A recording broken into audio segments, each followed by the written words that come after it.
నమస్కారం. విజయలాంధ్ర వార్తలకు స్వాగతం. ముందుగా ముఖ్యాంశాలు చూద్దాం. జగన్ అక్రమాస్తుల కేసుల్లో విచారణ ఆలస్యం ఎందుకు ప్రశ్నించిన సుప్రీంకోర్టు. సమ్మెకు వెళ్తుండగా గుండెపోటు, అంగన్వాడీ కార్యకర్త మృతి. అంగన్వాడీ దీక్షలపై నిర్బంధం, అరెస్టులు. దివాలా దిశగా నూలు మిల్లులు, కార్మికుల ఉపాధికి భారీగా గండి. రామానాయుడు స్టూడియో భూముల వ్యవహారంలో సుప్రీంలో రాష్ట్ర ప్రభుత్వానికి ఎదురుదెబ్బ. రాహుల్ యాత్రపై కేసు. 21 కల్లా లొంగిపోండి, బిల్కిస్ బానో దోషులకు సుప్రీం ఆదేశాలు. జనన ధృవీకరణకు ఆధార్ చెల్లదు, ఈపీఎఫ్ఓ కీలక నిర్ణయం. జగన్ 1000 తప్పులు చేశారు, ఇంకా భరిస్తారా చంద్రబాబు. చంద్రబాబు బెయిల్ రద్దు చేయాలని సుప్రీంలో పిటిషన్, విచారణ వాయిదా. బంగ్లా ఖాళీ చేసిన మహువా మొయిత్రా. ఢిల్లీ అంతర్జాతీయ విమానాశ్రయంపై కేంద్రం ఆంక్షలు. విండీస్ ను చిత్తు చేసిన ఆసీస్, 2వ స్థానానికి భారత్. ఇక వివరాలేంటో చూద్దాం. అక్రమాస్తుల కేసులో సీఎం జగన్ బెయిల్ రద్దు సహా ఇతరులపై నమోదైన కేసుల విచారణను తెలుగు రాష్ట్రాల నుంచి బదిలీ చేయాలని ఎంపీ రఘురామ చేసిన వేర్వేరు పిటిషన్లపై సుప్రీంకోర్టులో శుక్రవారం విచారణ జరిగింది. జగన్ అక్రమాస్తుల కేసుల విచారణ ఎందుకు ఆలస్యమవుతోందని సర్వోన్నత న్యాయస్థానం ప్రశ్నించింది.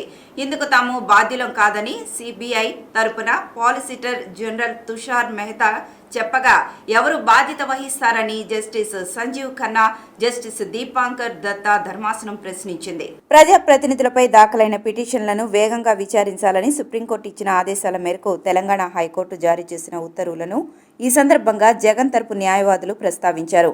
అందుకని విచారణ ముగించాలని కోరారు. హైకోర్టు సుమోటోగా ఆదేశాలు ఇచ్చినందున 3 నెలల గడువు ఇవ్వాలని, ఆ తర్వాత పరిశీలన జరపాలని వాదించారు. తాము ఈ పిటిషన్లపై విచారణ ముగించడం లేదని ధర్మాసనం స్పష్టం చేసింది.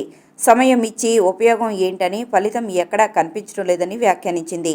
ఇన్నిసార్లు వాయిదా పడడం, ఇంత కాలయాపన ఏంటని అసహనం వ్యక్తం చేసింది. రాజకీయ దృక్పథంతో పిటిషనర్ ఇక్కడ పిటిషన్ దాఖలు చేశారని జగన్ తరపు న్యాయవాది నిరంజన్ రెడ్డి పేర్కొన్నారు. కోనసీమ జిల్లా ఆత్రేయపురంలో అంగన్వాడీ కార్యకర్త శాంతకుమారి గుండెపోటుతో మృతి చెందారు. కొత్తపేట ఐసీడీఎస్ కార్యాలయం వద్ద నిరసనకు వెళ్తుండగా ఆమెకు ఛాతీలో నొప్పి రావడంతో అస్వస్థతకు గురయ్యారు. ఆసుపత్రికి తరలించేలోపే మార్గ మధ్యలో మృతి చెందారు. ఎన్నికల ముందు సీఎం జగన్ తమకు ఇచ్చిన హామీని నెరవేర్చాలని కోరుతూ అంగన్వాడీలు 37 రోజులుగా నిరవధిక సమ్మె చేస్తున్న సంగతి తెలిసిందే. పండుగలు పబ్బాలు లేకుండా ఆందోళనలతో కదం తొక్కుతున్నారు.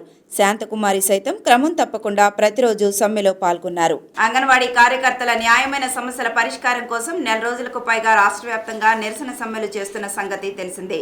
ఈ దీక్షలకు రాష్ట్ర వ్యాప్తంగా సంఘీభావం వెల్లువెత్తుతోంది. శుక్రవారం 39వ రోజు నిరవధిక నిరాహార దీక్షలు కొనసాగుతున్నాయి. ఈ నేపథ్యంలో ఈ రోజు విజయవాడలో జరగనున్న నిరసన దీక్షలో పాల్గొనడానికి ఆయా జిల్లాల నుంచి బయలుదేరిన అంగన్వాడీ నేతలను, కార్యకర్తలను పోలీసులు ఎక్కడికక్కడ అడ్డుకుంటున్నారు. ప్రకాశం జిల్లాలో అంగన్వాడీలు ర్యాలీ నిర్వహించారు. అనంతపురం జిల్లా బత్తలపల్లి మండలంలోని అంగన్వాడీ కార్యకర్తలు తహసీల్దార్ కార్యాలయం ముందు నిరసన తెలిపారు. రాయదుర్గంలో అంగన్వాడీ కార్యకర్తలు సమ్మె శిబిరం వద్ద డాక్టర్ బిఆర్ అంబేద్కర్ చిత్రపటానికి పూలమాల వేసి నివాళులర్పిస్తూ తమ న్యాయమైన సమస్యలను రాష్ట్ర ప్రభుత్వం తక్షణమే పరిష్కరించాలని, రాజ్యాంగంలో కార్మికులకు, మహిళలకు కల్పించిన హక్కులను కాపాడాలని నినాదాలు చేశారు. లేపాక్షి మండలంలో సమ్మెలో భాగంగా అంబేద్కర్ చిత్రపటానికి పూలమాలలు వేసి నివాళులర్పించారు. ఏలూరు కలెక్టరేట్ వద్ద సత్యాగ్రహ దీక్ష నిర్వహించారు. రాష్ట్రంలో నూలు మిల్లులు దివాలా దిశగా పయనిస్తున్నాయి. ఇప్పటికే 8 మిల్లులు పూర్తిగా మూతపడగా మరికొన్ని అదే బాటలో నడుస్తున్నాయి. ఆర్థిక నష్టాలతో కనీసం బ్యాంకులకు రుణ వాయిదాలు కూడా చెల్లించలేక సతమతమవుతున్నాయి. దీంతో వేల మంది కార్మికుల ఉపాధికి గండి పడుతోంది. ముడి సరుకు ధరలు పెరగడం, దారం ఎగుమతులు ఆశాజనకంగా లేకపోవడం, రాష్ట్ర ప్రభుత్వం నుంచి ప్రోత్సాహకాలు, బకాయిలు అందకపోవడంతో యాజమాన్యాలు నూలు మిల్లులను మూసేస్తున్నాయి. ఇటీవల ఇటీవల కాలంలో క్యాండీ దూది ధర 56,000 వద్ద స్థిరంగా ఉన్నప్పటికీ దారం ధరలో పెరుగుదల, డిమాండు లేకపోవడంతో నిర్వహణ ఖర్చులు సైతం రావడం లేదు. పొరుగు రాష్ట్రాల్లో విద్యుత్ ఛార్జీలు తక్కువగా ఉండడం, ప్రోత్సాహకాలు సకాలంలో విడుదల చేస్తుండటంతో అక్కడ కొంత మెరుగైన పరిస్థితి ఉంది. రాష్ట్రంలో ప్రభుత్వం నుంచి సహకారం లభించకపోగా విద్యుత్ బిల్లుల రూపంలో అదనపు భారం వేయడంతో మిల్లులకు కోలుకోలేని దెబ్బ తగిలింది. మార్చి 2022 నుంచి కష్టాలు మరింత ఎక్కువ కావడంతో ఇప్పటికే కొన్ని మూతపడ్డాయి. రుణ బాధలు తట్టుకోలేక ఇటీవల ఒక మిల్లు యజమాని అజ్ఞాతంలోకి వెళ్లిపోవడం గమనార్హం. నూలు మిల్లులు పెట్టుబడి నిర్వహణ కోసం బ్యాంకుల నుంచి తీసుకున్న రుణాలకు వాయిదాలు చెల్లించకపోవడంతో బ్యాంకులు ఇలాంటి మిల్లులను నిరర్ధక ఆస్తులుగా ప్రకటిస్తున్నాయి. విశాఖపట్నంలోని రామానాయుడు స్టూడియో భూముల వ్యవహారంలో ఏపీ ప్రభుత్వానికి సుప్రీంకోర్టులో ఎదురు దెబ్బ తగిలింది. ఆ భూములను లేఅవుట్ చేసి అమ్మకాలు చేపట్టడంపై స్టే విధిస్తూ ఏపీ ప్రభుత్వం ప్రతివాదులకు నోటీసులు జారీ చేసింది. 2003 సెప్టెంబర్ 13న ప్రభుత్వ ఉత్తర్వుల్లో పేర్కొన్న అవసరాలకు మినహా ఎలాంటి కార్యకలాపాలకు ఆ భూములు ఉపయోగించకూడదని ఆదేశించింది. సినీ అవసరాలకు వినియోగించేందుకు 35 ఎకరాల భూమిని 2003లో అప్పటి ప్రభుత్వం కేటాయించింది. కోస్టల్ నిబంధనలకు విరుద్ధంగా లేఅవుట్ చేసి ఇతర కార్యకలాపాలకు వినియోగించేందుకు వైకాపా ప్రభుత్వం అనుమతించింది. ఆ ఆదేశాలను సవాల్ చేస్తూ విశాఖ తూర్పు ఎమ్మెల్యే వెలగపూడి రామకృష్ణబాబు హైకోర్టులో పిటిషన్ దాఖలు చేశారు. ఉన్నత న్యాయస్థానం కేసు కొట్టివేయడంతో ఆయన సుప్రీంకోర్టును ఆశ్రయించారు. ఆ పిటిషన్పై justice Abhay S Oka, justice Ujjal భూయాన్ల ధర్మాసనం విచారణ చేపట్టింది. భూమిని ఎందుకు కేటాయించారు, ప్రస్తుతం లేఅవుట్ వేశారా, కార్యకలాపాలు చేపట్టారా అని పిటిషనర్ తరపు న్యాయవాదిని ధర్మాసనం ప్రశ్నించింది. సినీ స్టూడియో నిర్మాణానికి భూములు కేటాయించారని, అందుకు అనుగుణంగా అక్కడ ఎలాంటి పనులు చేపట్టకుండా లేఅవుట్ వేసి అమ్మకాలకు సిద్ధం చేశారని ధర్మాసనం దృష్టికి ఆయన తీసుకువచ్చారు. కాంగ్రెస్ అగ్రనేత రాహుల్ గాంధీ నేతృత్వంలో కొనసాగుతున్న యాత్రపై కేసు నమోదైంది. కాంగ్రెస్ తలపెట్టిన భారత్ జోడో న్యాయ యాత్ర మార్గంపై ఇచ్చిన మార్గదర్శకాలను ఉల్లంఘించారంటూ అస్సాం పోలీసులు ఈ కేసు నమోదు చేశారు. ఈశాన్య రాష్ట్రం మణిపూర్ నుంచి రాహుల్ నేతృత్వంలో మొదలుపెట్టిన ఈ యాత్ర గురువారం అస్సాంకు చేరుకుంది. గురువారం న్యాయయాత్ర జోర్హాట్ పట్టణం చేరుకున్న సమయంలో కేటాయించిన మార్గంలో కాకుండా నిర్వాహకులు మరోవైపు వెళ్లారని అస్సాం పోలీసులు వెల్లడించారు. ఈ మార్పు పట్టణంలో అంతరాయాలకు దారితీసిందని తెలిపారు. ట్రాఫిక్ బారికేడ్లను తొలగించేలా, పోలీసులపై దాడి చేసేలా ప్రజలను నేతలు రెచ్చగొట్టారని ఆ ఎఫ్ఐఆర్లో పేర్కొన్నారు. యాత్ర నిర్వాహకులపై ఈ కేసు నమోదైంది. అయితే కాంగ్రెస్ నేతలు ఈ ఆరోపణలను తోసిపుచ్చారు. ఇదంతా యాత్రకు అడ్డంకులు సృష్టించే యత్నమని విమర్శించారు. మాకు కేటాయించింది ఇరుకైన మార్గం, మరోవైపు రద్దీ ఎక్కువగా ఉంది. దీంతో కొద్ది దూరం పక్క మార్గంలో ప్రయాణించాం. మొదటి రోజు అస్సాంలో యాత్ర విజయవంతంగా సాగడంతో ఆందోళనలో ఉన్న ముఖ్యమంత్రి హిమంత బిశ్వ శర్మ దానిని దారి మళ్లించే ప్రయత్నాలు చేస్తున్నారని ఆగ్రహం వ్యక్తం చేసింది. బిల్కిస్ బానో కేసులో దోషులకు సుప్రీంకోర్టులో చుక్కెదురైంది. లొంగిపోవడానికి మరింత సమయం కావాలంటూ వారు వేసిన పిటిషన్లను కోర్టు తోసిపుచ్చింది. దానికి విచారణార్హత లేదని, ఆదివారం నాటికి వారంతా జైలు అధికారుల ముందు లొంగిపోవాలని సుప్రీం ధర్మాసనం ఆదేశించింది. 2002లో గోద్రా రైలు దహనకాండ అనంతరం గుజరాత్లో అల్లర్లు జరిగినప్పుడు బిల్కిస్ బానో కుటుంబానికి చెందిన 7గురిని దుండగులు హత్య చేశారు. 5 నెలల గర్భిణీగా ఉన్న బానోపై సామూహిక అత్యాచారానికి పాల్పడ్డారు. ఈ కేసులో 11 మంది దోషులు 15 ఏళ్లు కారాగారంలో గడిపారు. 2022లో వీరికి గుజరాత్ ప్రభుత్వం రిమిషన్ మంజూరు చేసింది. ఆ ఏడాది ఆగస్టు 15న వీరంతా జైలు నుంచి విడుదలయ్యారు.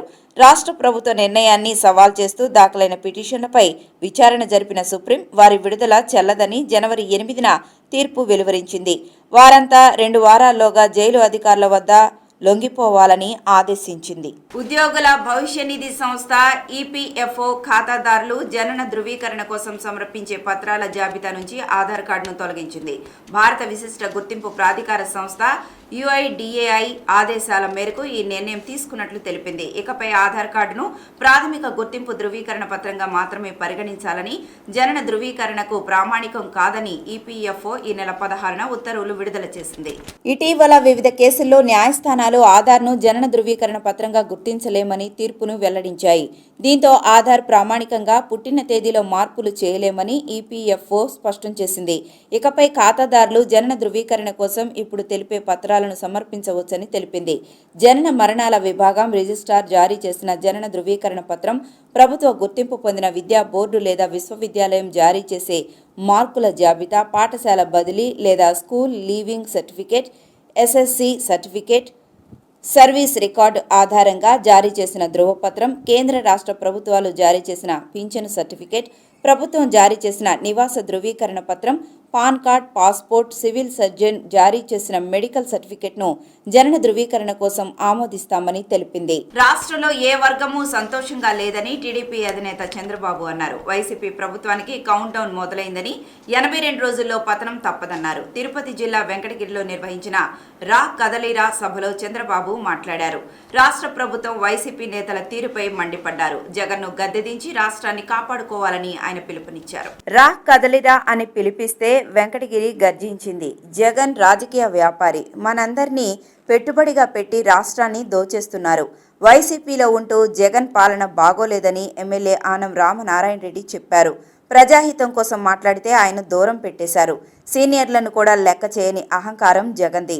ఈ సీఎం 1000 తప్పులు చేశారు, ఇంకా భరిస్తారా? జీతం కోసం అడిగితే ఉద్యోగులు జైలుకు వెళ్లే పరిస్థితి రాష్ట్రంలో ఉంది. వైసీపీ అధికారంలోకి వచ్చాక వెంకటగిరి తలరాత మారిందా? 25 ఏళ్ల క్రితం యువతకు ఐటీ అనే ఆయుధం ఇచ్చా, అదే ఇప్పుడు వజ్రాయుధమైంది.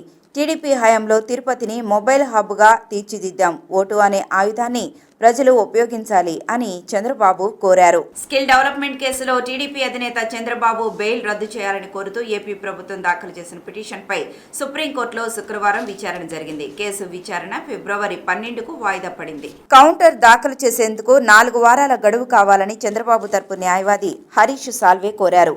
ఫిబ్రవరి 9వ తేదీకి విచారణ వాయిదా వేయాలని అభ్యర్థించారు. ఫిబ్రవరి 9న తనకు మరో పని ఉందని ఏపీ ప్రభుత్వ న్యాయవాది రంజిత్ కుమార్ కోర్టుకు తెలిపారు. అయితే ఫిబ్రవరి 12కు వాయిదా వేయాలని హరీష్ సాల్వే విజ్ఞప్తి చేయడంతో ధర్మాసనం అంగీకరించింది. లోక్సభ నుంచి బహిష్కరణకు గురైన తృణమూల్ కాంగ్రెస్ మాజీ ఎంపీ మహువా మొయిత్రా ప్రభుత్వ బంగ్లాను ఖాళీ చేయక తప్పలేదు. ఎంపీగా ఉన్నప్పుడు ఢిల్లీలో ఆమెకు కేటాయించిన ప్రభుత్వ భవనాన్ని ఖాళీ చేయాలంటూ అధికారులు జారీ చేసిన నోటీసుపై స్టే ఇచ్చేందుకు ఢిల్లీ హైకోర్టు గురువారం నిరాకరించింది. ఈ క్రమంలో శుక్రవారం డైరెక్టరేట్ ఆఫ్ ఎస్టేట్స్ విభాగ అధికారులు ఆమె ఇంటికి వెళ్లారు. అయితే ఇప్పటికే నివాసాన్ని ఖాళీ చేసినట్లు ఆమె న్యాయవాది వెల్లడించారు. డిసెంబర్ 8న మొయిత్రా లోక్సభ సభ్యత్వాన్ని రద్దు చేసిన సంగతి తెలిసిందే. ఈ నేపథ్యంలో ఈ నెల 7వ తేదీలోగా ఆమెకు కేటాయించిన అధికార నివాసాన్ని ఖాళీ చేయాలంటూ గతంలో నోటీసులు ఇచ్చారు. దీనిపై ఆమె ఢిల్లీ హైకోర్టును ఆశ్రయించారు. కానీ ఆ పిటిషన్ను కోర్టు తిరస్కరించడంతో డైరెక్టరేట్ ఆఫ్ ఎస్టేట్స్ చర్యలు చేపట్టింది. ఈ ఉదయం అధికారుల బృందం మహువాకు కేటాయించిన టెలిగ్రాఫ్ లేన్లోని 9B నివాసానికి చేరుకుంది. అయితే అధికారులు రావడానికి ముందే మహువా మొయిత్రా బంగ్లాను ఖాళీ చేసినట్లు న్యాయవాది షాదాన్ ఫరాసెత్ తెలిపారు. ఎలాంటి బలవంతపు చర్యలు చోటు చేసుకోలేదని, ఇంటి తాళాలను డిఓఈ అధికారులను